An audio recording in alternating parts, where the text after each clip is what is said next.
lastly, but by no means leastly, we have Matthew. So Matthew's from Priory Farm in Chipping Norton, regenerative arable farmer, farming over 200 hectares and producing bread wheat and malting barley, focusing on reducing fertiliser application and building fertility, improving rotations and integrating livestock. Matthew's also director of the North East Cotswold Farmer Cluster and involved in the ORC Living Mulches. So I will hand over to you, Matthew. Thank you very much. So good afternoon, everybody. Yes, so I'm Matthew. I farm on Priory Farm just 4 miles from Clarkson. That's where we are. He's put me on the map. And we're opposite farm. If you go to Farm Ed, we're opposite the drive. We're where the weeds are, really.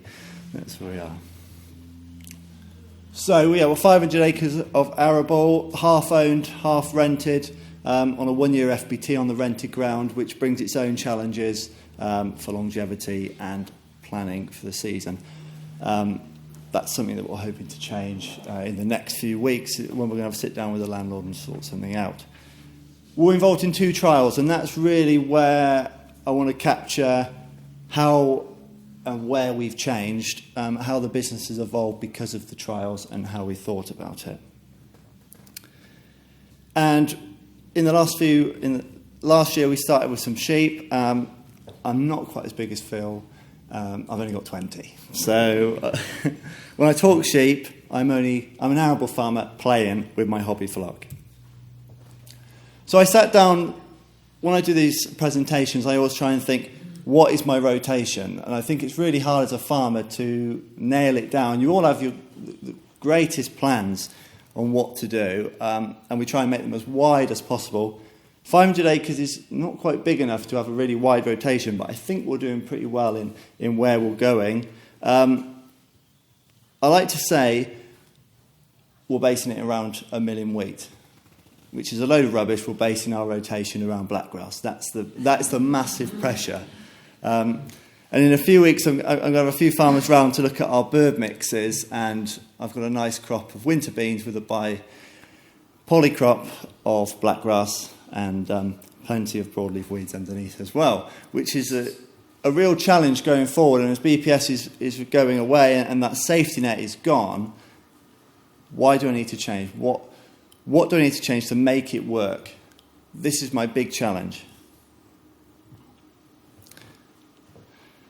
And we've all enjoyed the price of fertiliser recently, haven't we? In the last year, it made us really sit up and think on our farm, and the trial work we've done has really helped focus our minds. But when we were putting on 250 kilos of nitrogen 2 years ago at sort of £250 a tonne, it felt very much a throwaway product.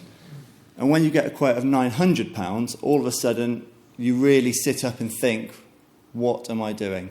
And every action on our farm now, since I joined, is why do we do it? When are we doing it? Is it right?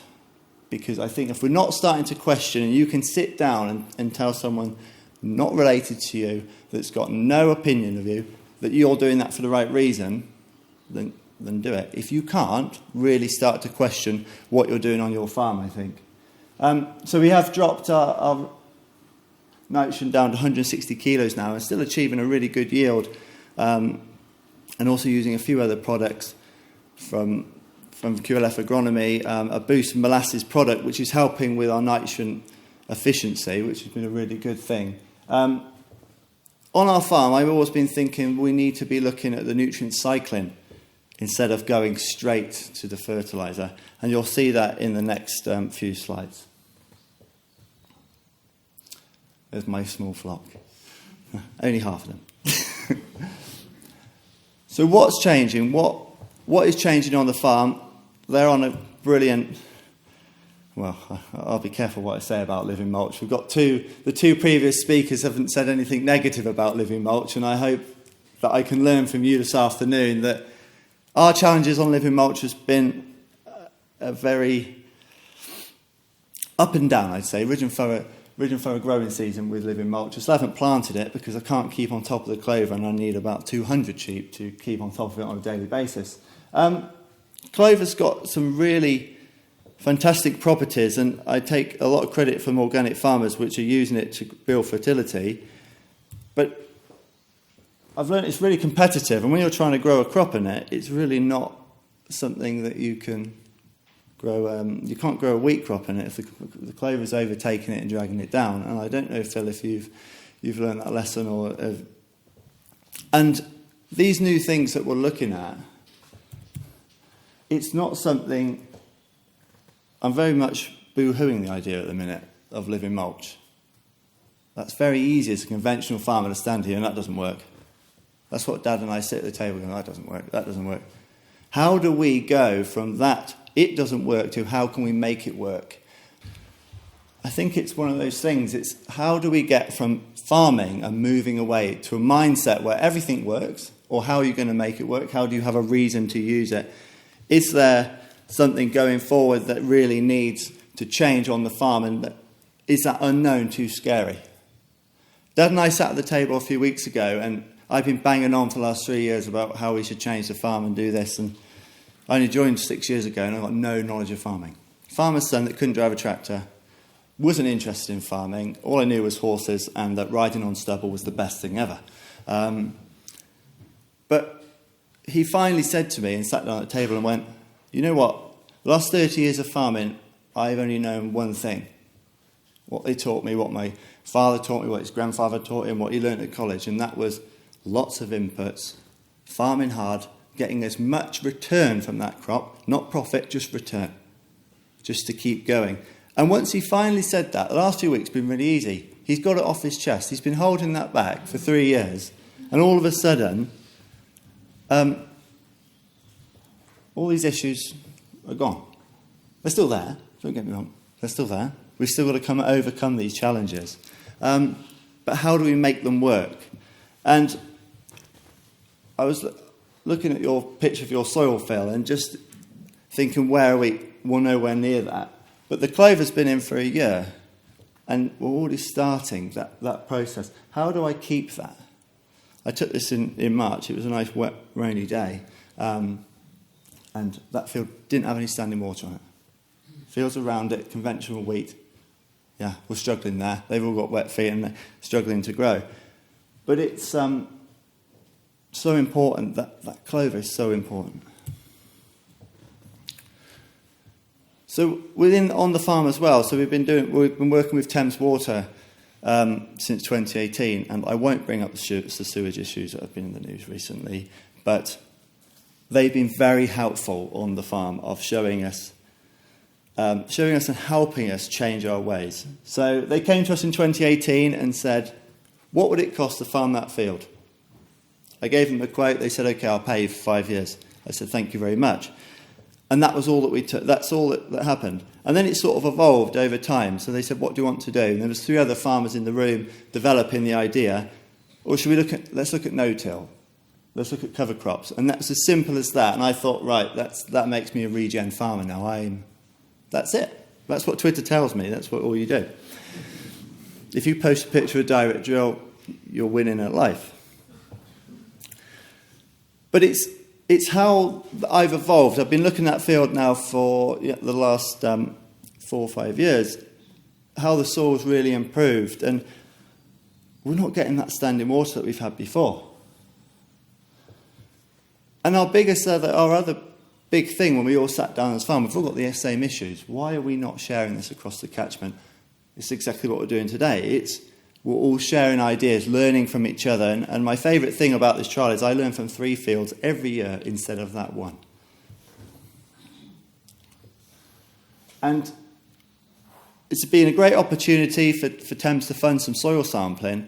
And I don't really take much interest in this, which is probably wrong. But when I looked at this when it came through on the email, I just thought, what am I going to do with this? What does it mean to me as a farmer? And there's plenty of things going on there. And when we're looking at an arable field that apparently has got 9.5% of organic matter, and that should mean that field works really well. On paper, brilliant. Not in reality. And this is why. So this is the big catalyst change that we had in 2018. Our nutrient cycle isn't working. So we've got But just 320 kilos per hectare of potash available, 50 phosphorus and just over 50 of sulphur. The graph's changed a bit now because this is what's actually there. I've got nearly 7 tonnes available in that, not available in that field. And when we're going back to that fertiliser statement earlier, why should I be buying these products in when it's already in the field? I haven't got to put them there. I've just got to change my ways. We've got to change my practices. And that's where we are now in the journey. This was a really big one. When you start to see and sit there at the kitchen table and the agronomist is trying to flog you a load of product, but he's also just sold me this. He's done himself out of a big deal. How do we get from that left-hand side to get that right-hand column available? That's the journey we're on.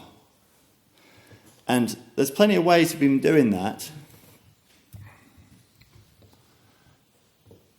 And I can tell you today that, plenty of ways we've been doing that. Nutrient cycling will improve soil health. Yes, that's an obvious statement to make. You'll probably sit there and think. And artificial land is only going to become more efficient when we've got the nutrients.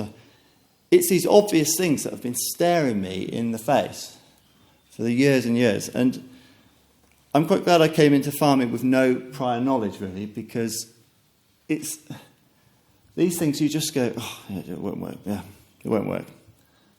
Why? Let's just chuck a bit more on. What they call us a moron farmer, don't they? Improving the rotation. We're trying our best with that, and I think we've all found out this spring that rotations don't mean anything when it rains so much in March that you can't get on the land till nearly May.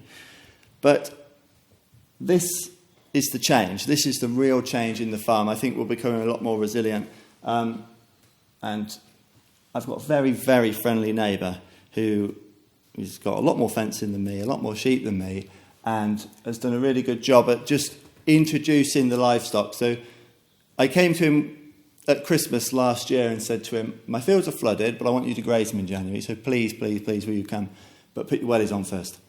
And he came out and he looked at me and went, yeah, okay, we'll have a go at that. Thankfully, we had a really nice spring, and that winter into spring, and these sheep didn't make one mess. And this cover crop, when they were grazing, it was sort of knee-high. It was fantastic. Seeing that visual impact and the amount of muck that you're getting on, that's free. That's free. That bacteria, the guts working. And then I thought to myself, so he's with us for 9 weeks. Just doing your own fences, start to get appreciation when you've got your own stock, how much work goes into it.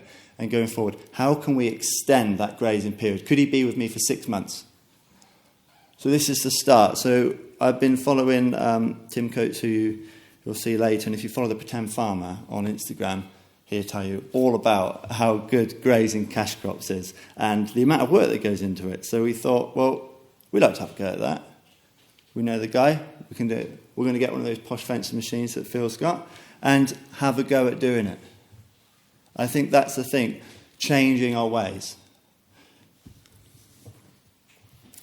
We're just so we're halfway through our mid-tier stewardship now, and I've seen the issues which come with grazing sheep on cover crops. When it gets wet, we need somewhere to go. Dad was recalling when he had the dairy farm how good his wheat yields were, how good it was after grass. All that muck, especially the field outside our farm, 8 out front we call it, and it's grade 3 land, but it grows. It will grow 12 tonne easy. You don't have to look at it. It won't now. 20 years on, we've seen the decline.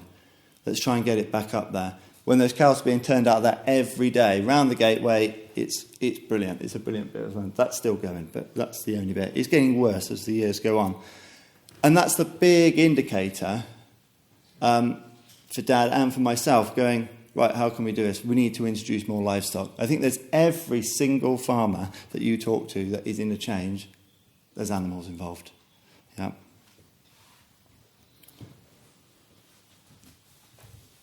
Not very good at that, am I? I'll leave that there. I think this, going forward with BPS and stewardship is really important. That's where I see our farm going, and I'm hoping I can just learn from some of you today as well about how I can make that work from break crops using stewardship and having more wildlife on the farm.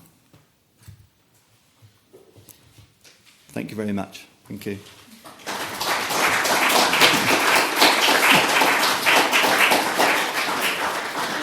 Great, thank you very much, Matthew. Another brilliant presentation.